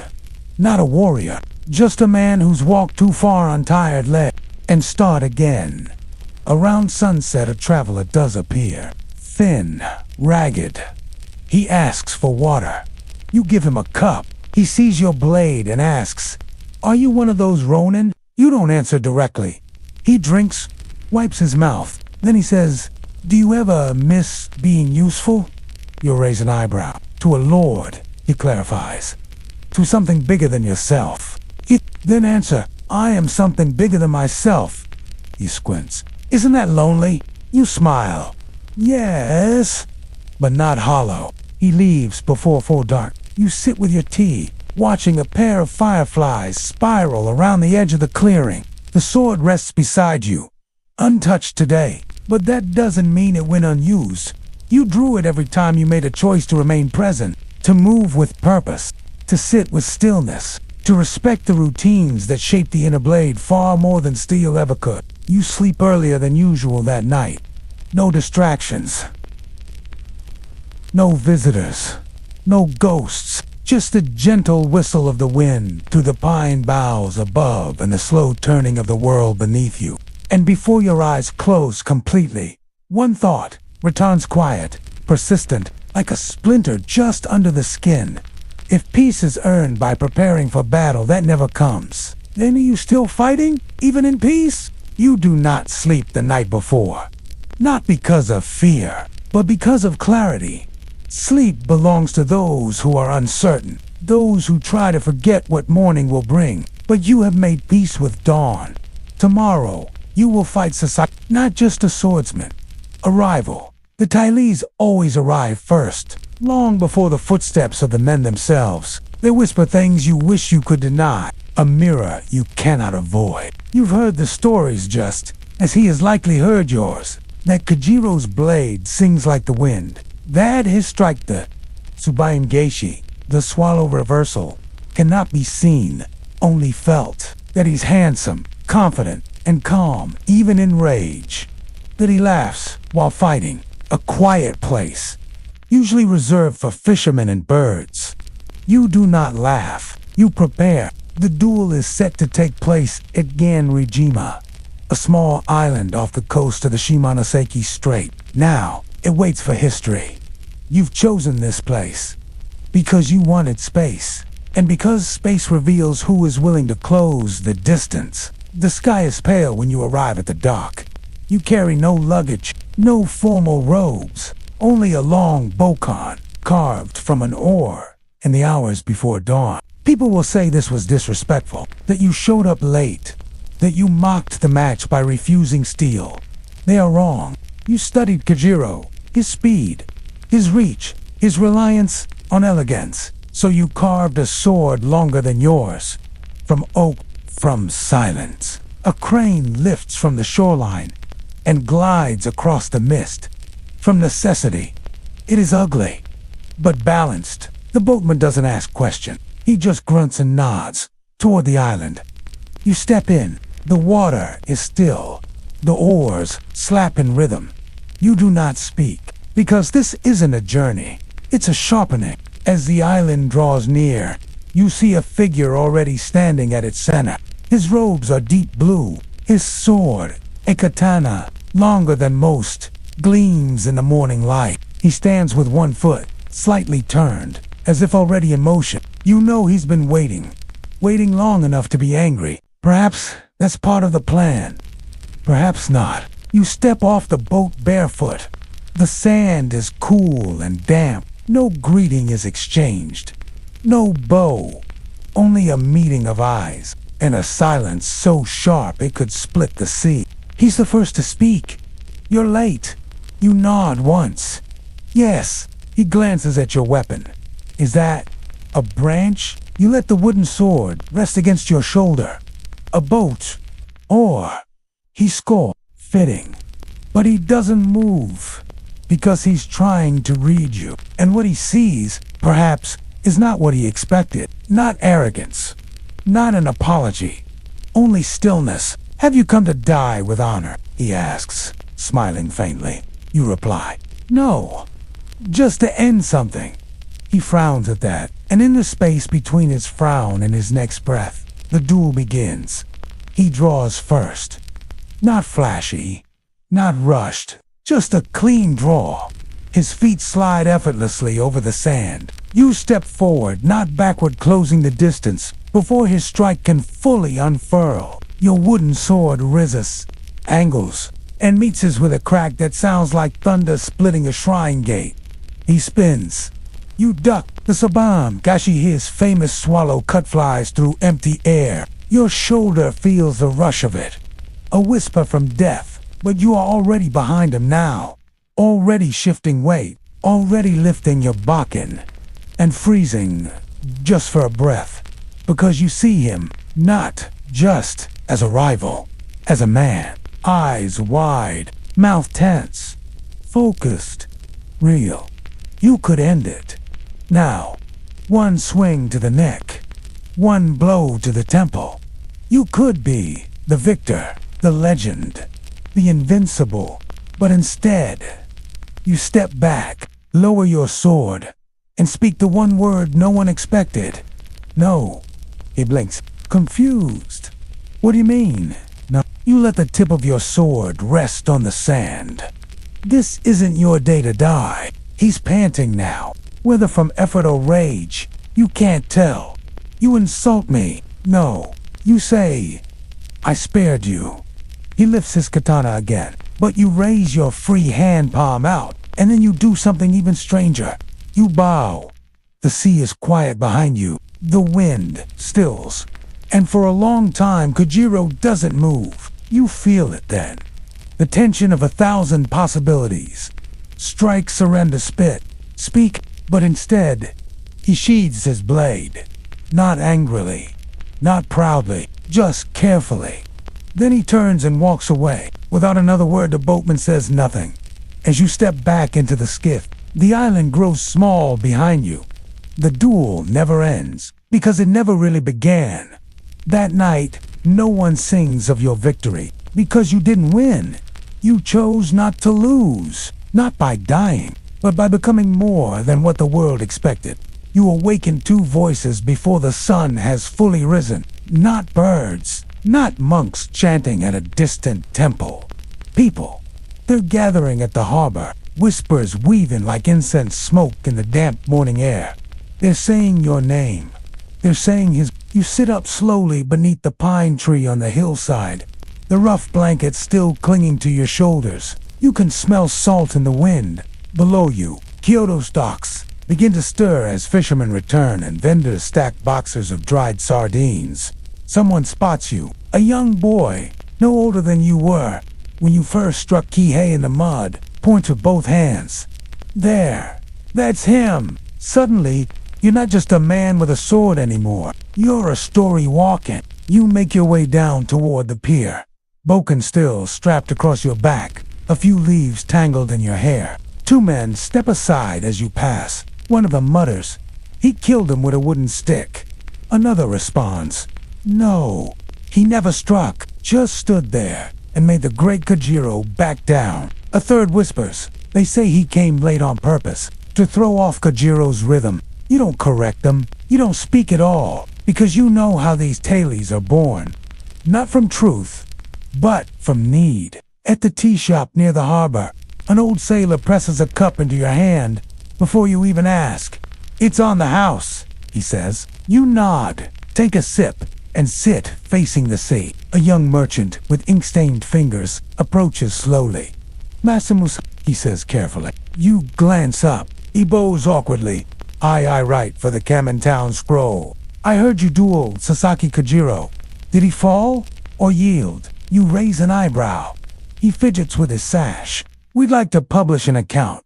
You know, for the honor of history. You take another sip of tea, then say, he walked away. The boy blinks. Walked. Yes. He looks disappointed. But who won?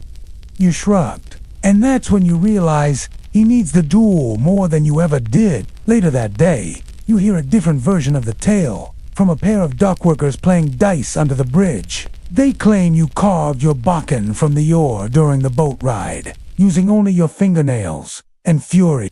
They say you struck Kojiro before he even drew, and that the island shook from the force of your swing. You try not to laugh, because you understand something now.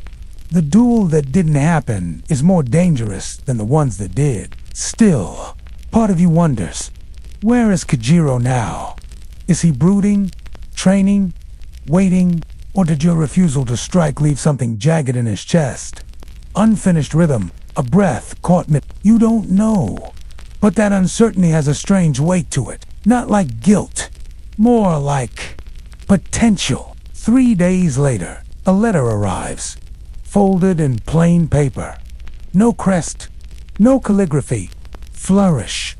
Delivered by a courier with mud on his sandals. You open it by the river, sitting with your legs folded and your feet in the water. Inside, the letter is short. 3 lines. The world will never know what happened that day. Let it stay that way. But I will finish the strike one day. K.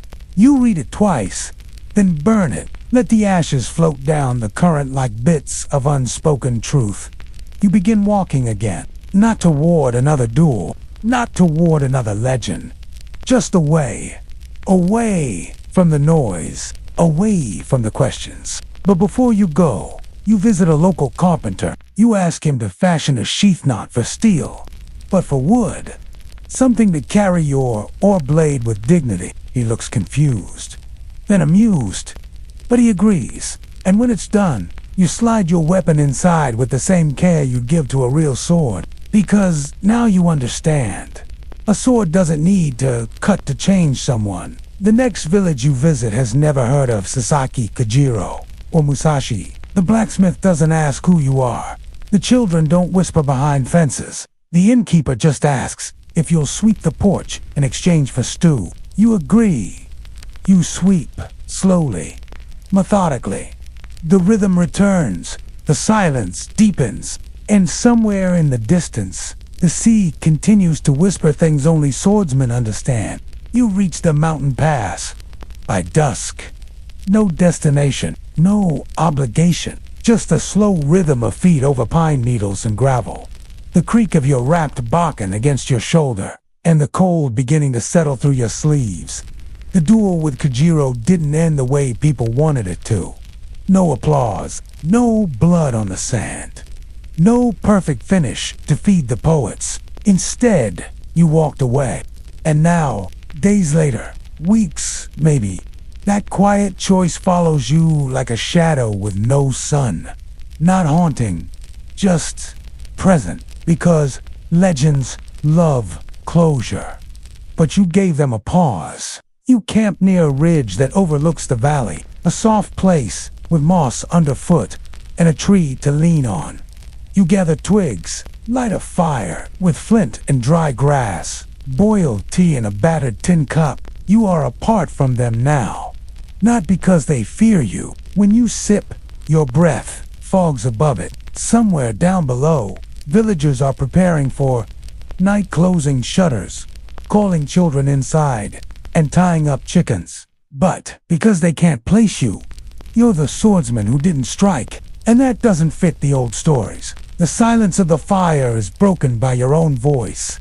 Soft, unintended. You speak his name aloud. It's the first time you've said it since that morning on the island. You wait to feel something: resentment, pride, or guilt.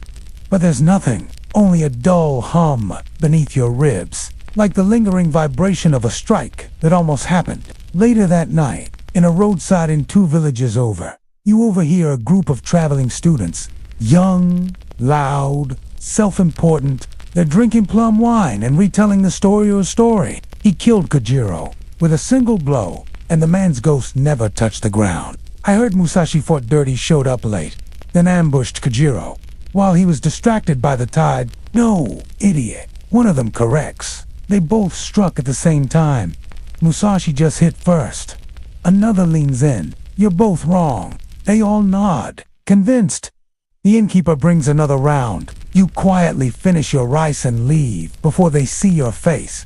Because if they ask you what happened, you might not know how to answer anymore. You begin writing again. Not a book. Not yet. Just notes. Phrases. Fragments. A strike delayed is not the same as a strike withheld. Victory is not the absence of defeat. It's the presence of control. Some duels finish without a blade ever touching flesh. You pin them to the wall of your new hut. You read them every morning and every night. You ask yourself, would you have drawn if he had begged you to? Months pass. The name Kojiro fades from public chatter. Another warlord dies. A fire burns through a district in Kyoto. People forget what they once screamed to remember. But you don't forget the island. Not because of the duel, because of the decision to not fight, to not win, to not be what they expected. And slowly, you begin to understand what that moment really was. It was the strike that forged your name more powerfully than any kill ever could. Still, there are days you replay it. In practice, in dreams, you imagine letting your strike land. Clean. Perfect. The Bakken crashed across his temple. Kojiro falling into the sand with no last word. You imagine how the crowd would have cheered. How the writers would have framed the final blow. How your name would have been etched in stone by those who love conclusions. But every time you see that version, it feels smaller. Not because you couldn't do it, because you didn't need to. One morning, a young swordsman arrives. Polite, thin, eyes too eager. He bows low and presents a letter with red string.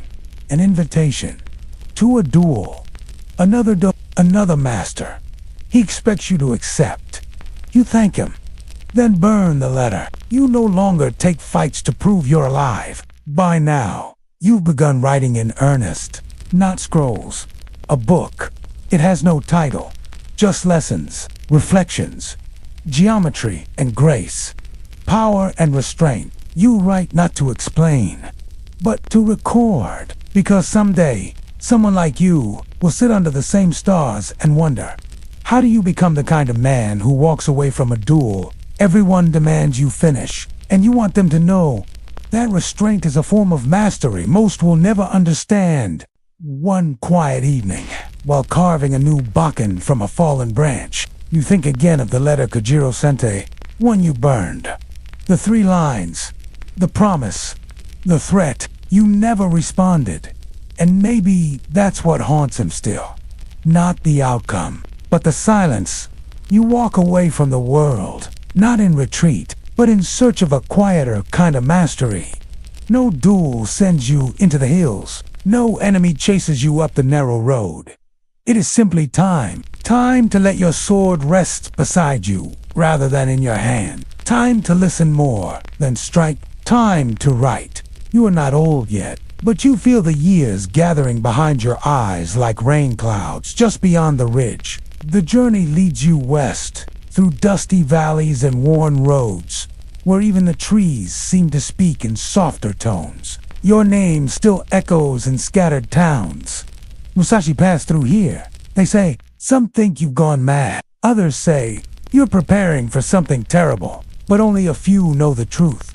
You are looking for a cave. They call it the Spirit Rock Cave. a quiet hollow in the side of a cliff, not far from Kumamoto, on the lands of the Hosokawa clan. The Lord has allowed you to stay not because you are noble, but because you are dangerous and revered. No one dares deny a man who survived 60 duels without defeat.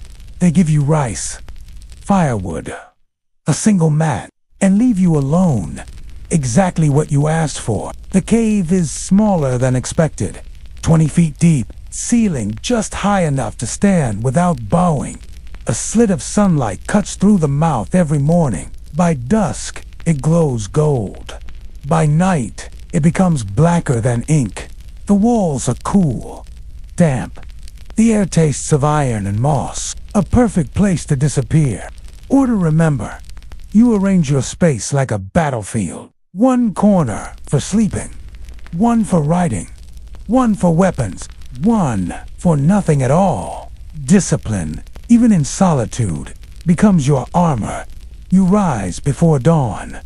You bathe in the stream. You boil bitter tea.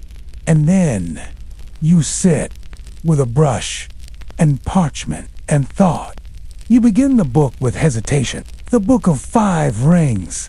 Not a memoir, not a manual, a mirror.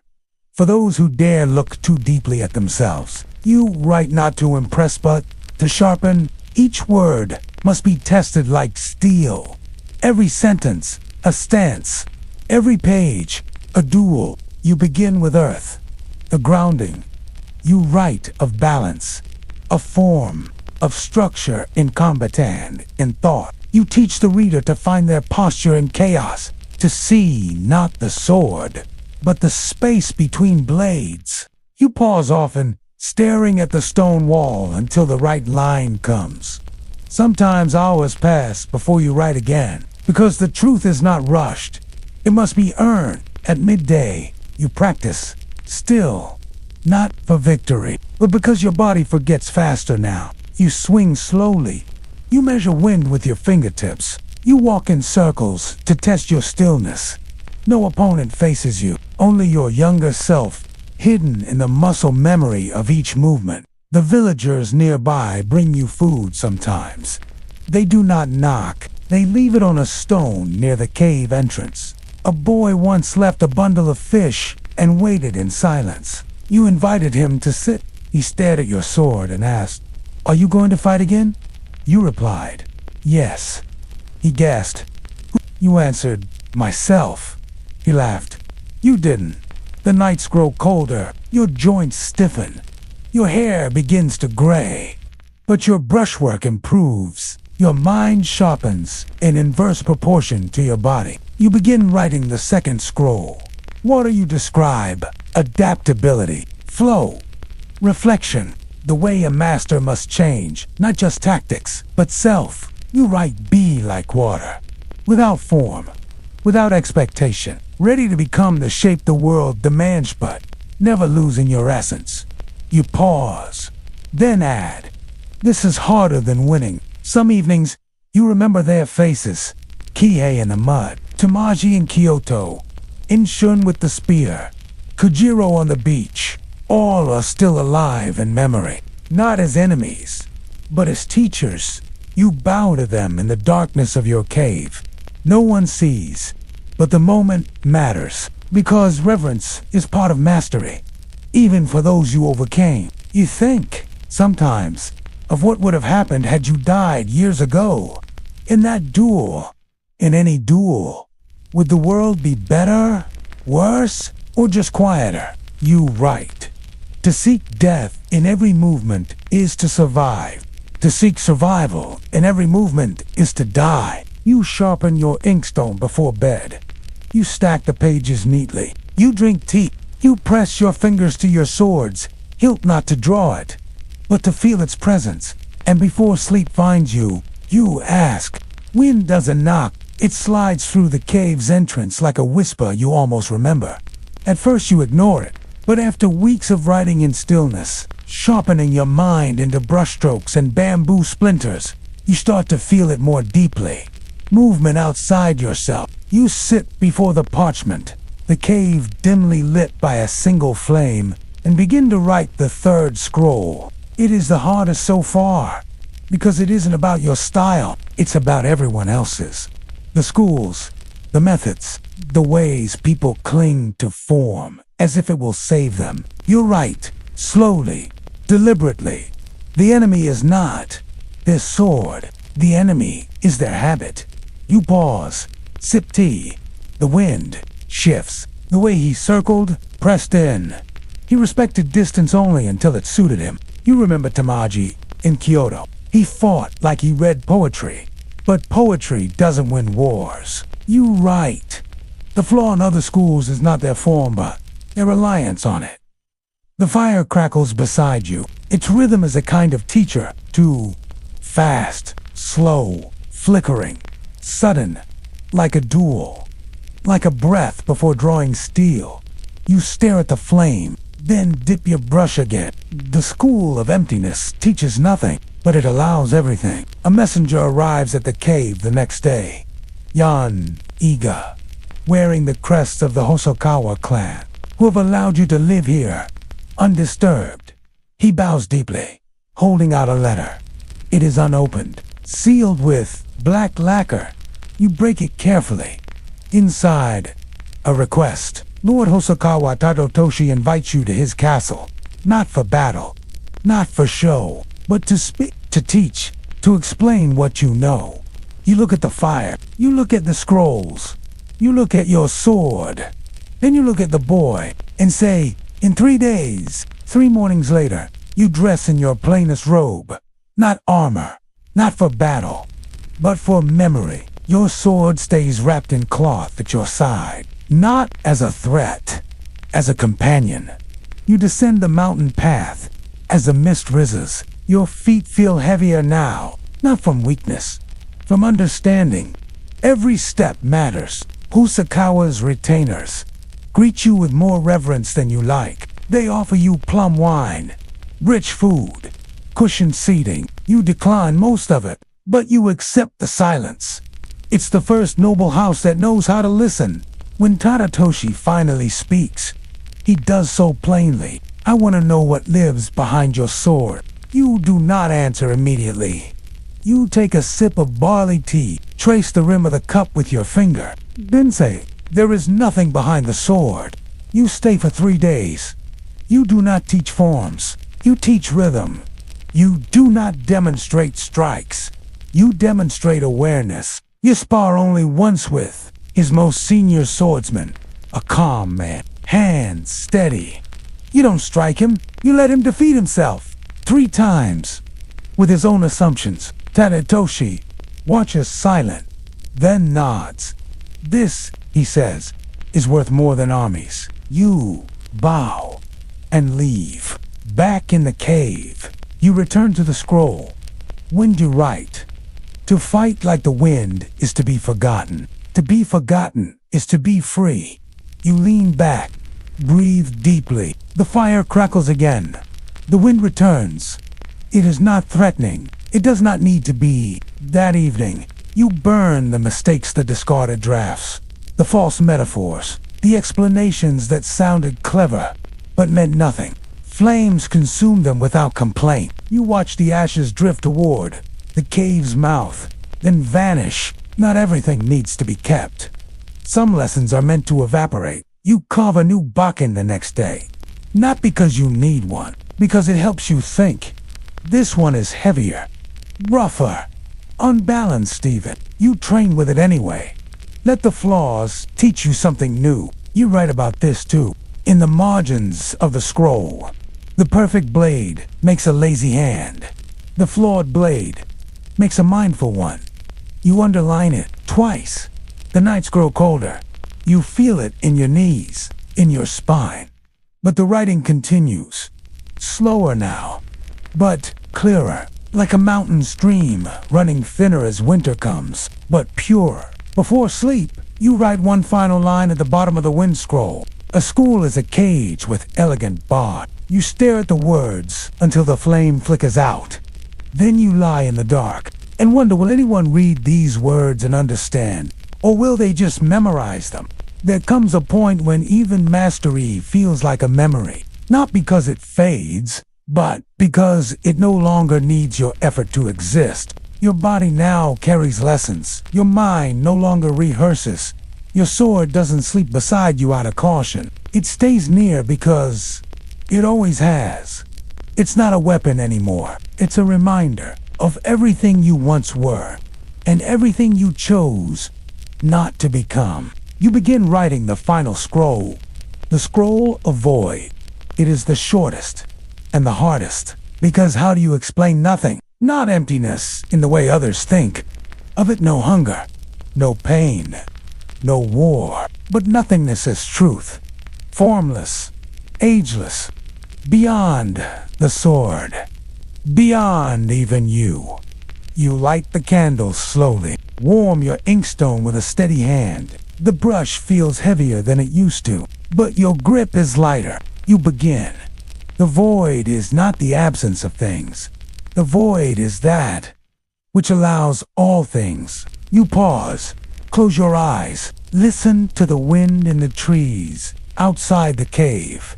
A bird somewhere down the slope.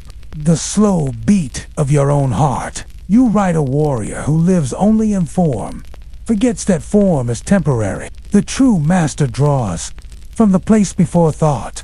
There is no training today, no drawing of the blade, only stillness. You sit with legs folded, sword laid across your lap, and think about the times you almost died. How every duel was a decision.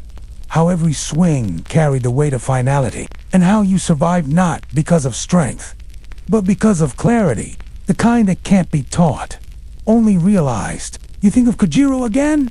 How his name lingers, not as an opponent, but as a question. Would you have become this if he had struck true? Would your book exist? Would this quiet cave? Or would the world remember you only as the man who lost once and never stood again? You smile faintly. You never needed to win that day. You only needed to walk away. The fire grows low. You stare at the scrolls now lined neatly along the wall. Water, fire, wind, void. Each one shaped you. Each one holds the weight of choices few will ever understand. And yet someone will read them and imagine they know you. They won't.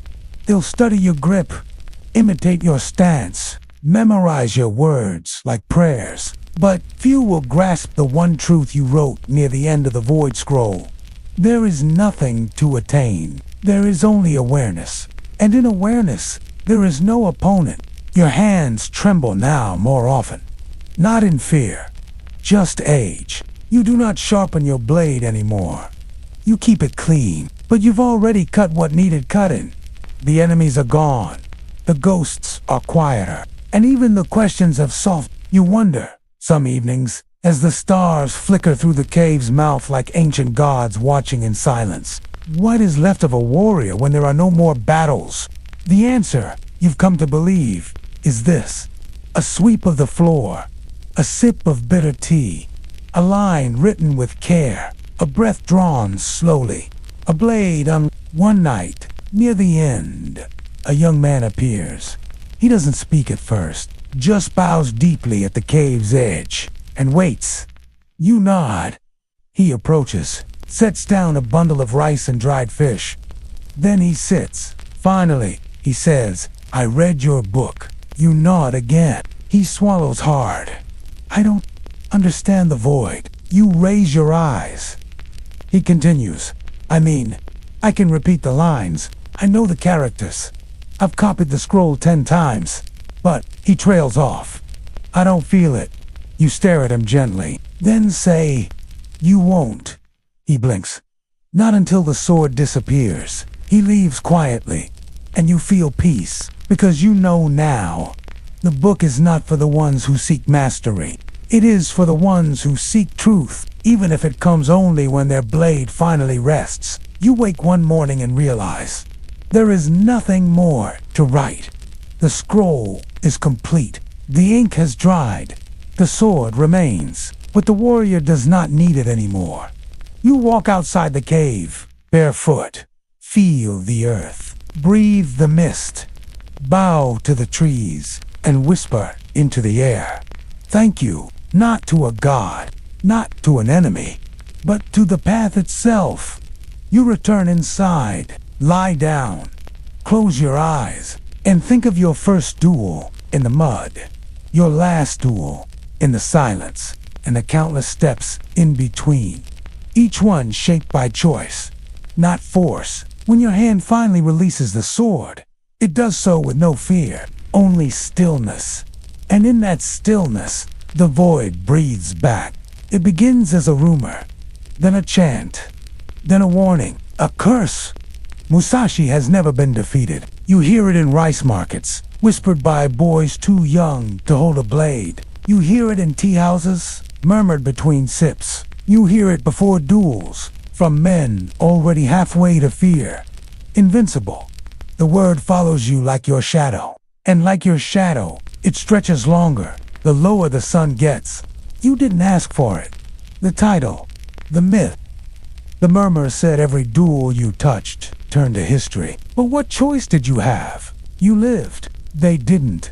Or if they did, they didn't walk the same way afterward. And so your name became more than a name. It became an expectation. You remember the first time it was said to your face. A retainer in polished armor, voice shaking with forced confidence. You are invincible, they say. You blink. You wanted to say, no, I'm just patient, just stubborn, just tired of being cut. But you didn't, because he was already afraid. And fear was a blade you didn't need to draw. The truth was simpler. You weren't invincible. You were just unwilling to be predictable. You never fought the way they wanted. You showed up late, used wooden swords, refused to bow, fought in muddy fields instead of clean dojo floors, carved your strategy from the angles others ignored. They thought you broke tradition, but really, you just refused to be trapped by it. One duel stands out. A swordsman from Edo, flawless form, spotless blade, letters of recommendation from 3 respected schools. He approached calmly, confidently. You noticed the glint in his eye, the kind that came from learning, not living. He'd studied you. Read scrolls, memorize your stances, prepared counters. You stood before him. Let him perform his opening kata. Let him breathe into the rhythm he'd built over years of repetition. And then you stepped left, instead of right. You leaned forward when most would fall back. You swung not at his blade, but at his foot. He stumbled. It was over in seconds. He hadn't prepared for change. Afterward, they called you brilliant, revolutionary, a master of mind games. But really, you were just paying attention. While others copied the lines of old masters, you watched how people gripped their swords when they were nervous, how their stance shifted slightly when they were tired, how they blinked faster just before striking. You weren't reading technique, you were reading humans. And that's what made you dangerous. Not because you couldn't be defeated, but because you knew how defeat happens. Still, with every win, the legend grew. And with legend comes pressure. You stopped being a man. You became a symbol. People didn't want to defeat you. They wanted to undo you. Prove that a man like you was alive. That invincibility is always temporary. You began to feel it in your bones. The weight of every challenge, every letter arrived with polite insults, dressed in flowery words. Every noble who wanted to hang your name like a trophy. You didn't sleep well in those years. Not because of fear, but because of expectation. Even silence became loud when people expected noise. At times, you thought of losing on purpose, letting someone strike you, letting the myth crack, just to feel the relief of being mortal again. But you never did. Not because of pride, but because the people facing you came with full belief. They didn't want to fight a man. They wanted to challenge the idea of Musashi. And it felt wrong to lie about that, even in loss. So instead, you changed the way you trained. You focused not just on fighting, but on sustaining. You walked further each morning, ate less, slept on harder floors. You practiced when no one watched. You taught yourself how to draw a sword with either hand, how to fight blindfolded, and how to predict movement through sound alone. You became more than invincible. You became uncomfortable with ease. Because ease leads to laziness, and laziness gets you cut. Eventually, even you began to wonder, was it skill? Was it timing? Was it luck? How had you never lost? And then one morning, looking at your reflection in a bowl of tea, you realized you had lost dozens of times. You just lost before the duel began. Lost your habits, your assumptions, your ego. You stripped them away until there was nothing left to defeat. Just a body, a breath, a blade. And that, maybe, was what invincibility truly was. A willingness to not be anyone at all. You stare at the mountain fog rolling through your window. You trace your fingers along the edge of your wooden blade. And you wonder, if no one knew my name, would I still move the same way? There were many duels. 60, maybe more. Some were recorded. Some lost to memory. Others whispered in places you never returned to. But the hardest ones, the ones you never drew for, the ones who fought with silence, with restraint, with choice, those were the battles you carried with you the longest. You remember one in particular, not for its violence, but for its absence. A young man, maybe 17, thin wrists, calloused hands. He'd walked for days just to find you, sleeping in a merchant stable outside Kakura. He didn't introduce himself. He just knelt beside your mat and waited. When you opened your eyes, he bowed and said, "I want to test my form. Not fight you, to not defeat you. Just test." It was early morning. The mist hadn't lifted. You could smell damp straw and horses. You stood slowly. You looked into his eyes. They were hungry, but still hopeful. And in that moment, you saw what you once were. You asked, "Do you have a family?" He nodded. "Do they know you came?" He hesitated. "No." You nodded. Then said, "Go home." He blinked. "But I trained. I know. I want to see if I know." He started to rise. You added, "You'll understand why in 5 years. Or you won't." And that was the duel. No swing. No blood.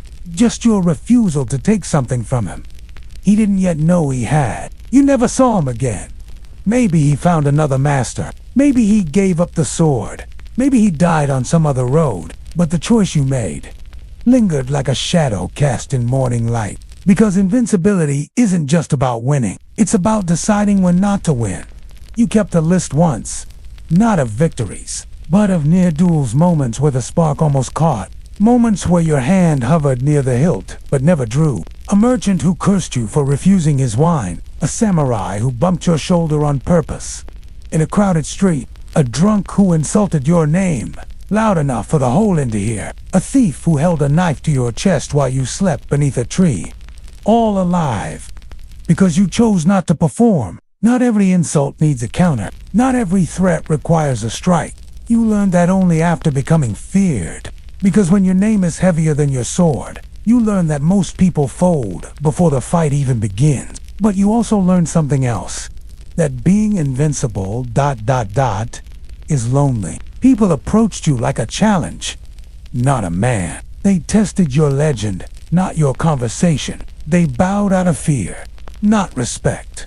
And when they lost, they never looked you in the eye again. Even your few students kept their distance. Not because you were cruel, but because you are insurmountable. So, you built routines, chores, woodcutting, calligraphy, carving boken for boys in the village. You showed up at a shrine each morning and swept the steps without being asked. People watched. And still, no one spoke. Because when a man becomes a symbol, others forget how to talk to him. They only remember how to quote him. You tried once to explain it in the Book of 5 Rings. You wrote, "Victory that comes without conflict is not a gift, it is a test." But no one asked you what that meant.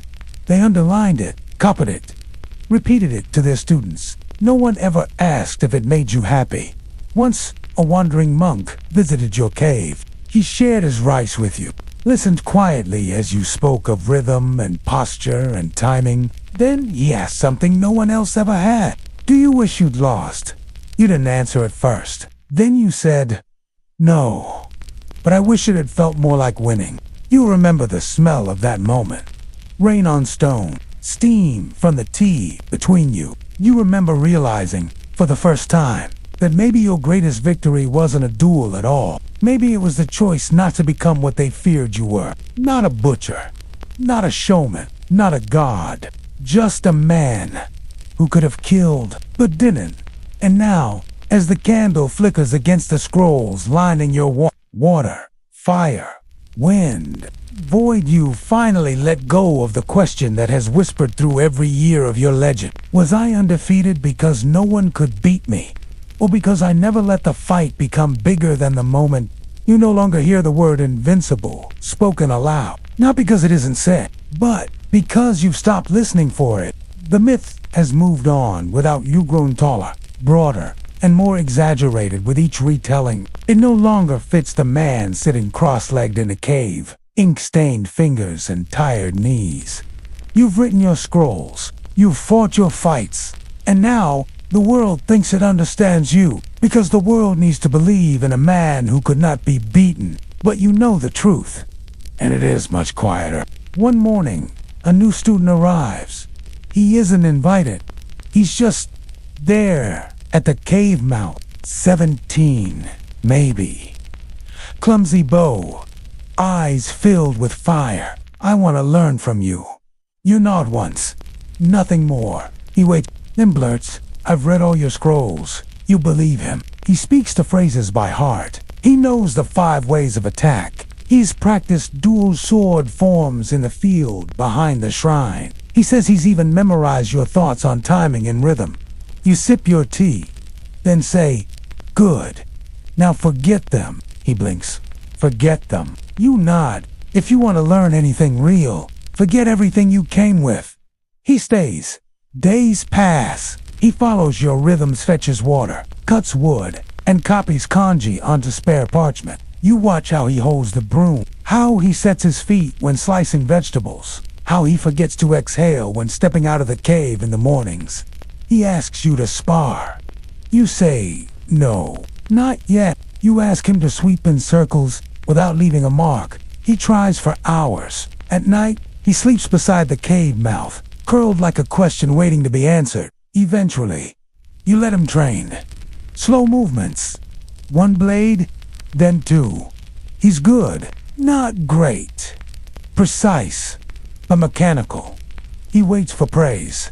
You give none. One evening, after practice, he asks, is it true you never lost? You don't answer. He tries. Again, Master Musashi, is it true? You pause, then say, I've been outmatched. I've been outnumbered. I've been afraid. He leans forward, but never defeated. You shake your head slowly. I've never been stopped. He's silent for a long while. Then, what's the difference? You finish your tea, then say, defeat comes when you believe someone else decides your story. He frowns.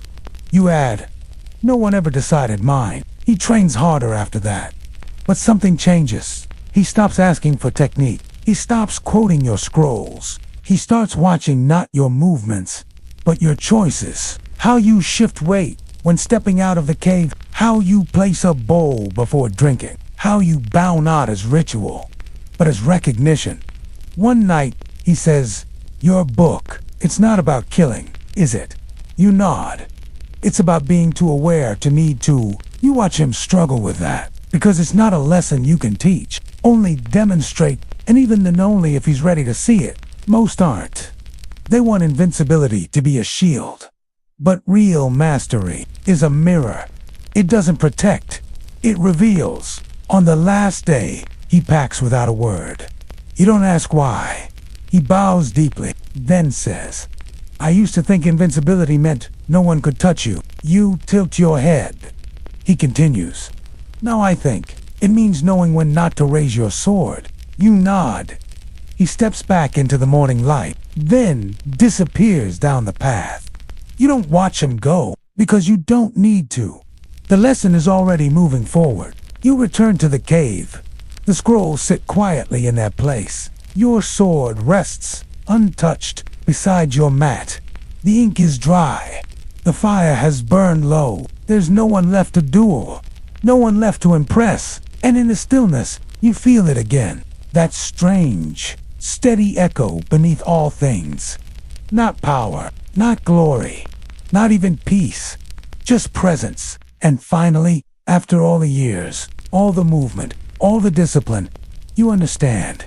Being invincible never meant not dying. It meant living in a way that nothing, no defeat, no myth, no forgotten duel could take anything away from you.